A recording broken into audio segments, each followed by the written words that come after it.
স্মৃতি, welcome. Thank you. কত বছর ধরে গান গাইছো? ক্লাস 1 থেকে গান শুরু শেখা, ক্লাস 4 থেকে স্টেজ শুরু। আর তোমার কথা একটু বলো।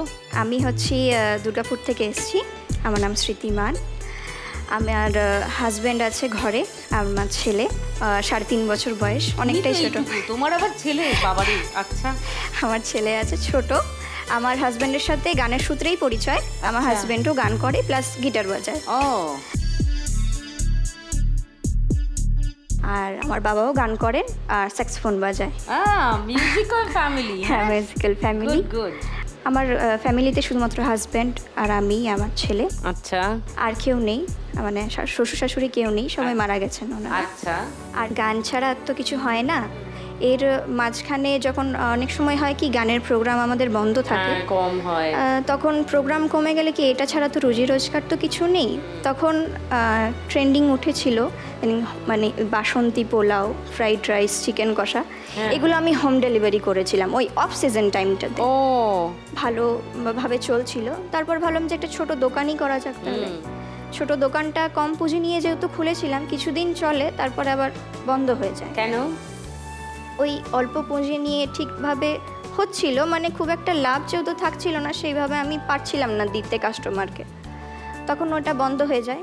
তারপরেও হাল ছাড়িনি, আবার একটা দোকান খুলি, সেটা হয় আমার চপের দোকান। হ্যাঁ হ্যাঁ,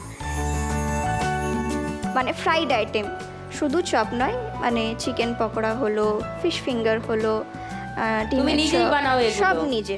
আর যদি তোমার গানের শো আসে তখন? সেদিন অফ, কিছু করার নেই সেদিন, কারণ এটা তো আমার আগে গান ভালোবাসি, তো গান তো আগে অবশ্যই। আজ এখানে 1 লাখ টাকা জিতলে কি করবে স্মৃতি? প্রথমত তো আমার জন্য আর ছেলের জন্য ইনস্ট্রুমেন্ট কিনবো। কি ইনস্ট্রুমেন্ট?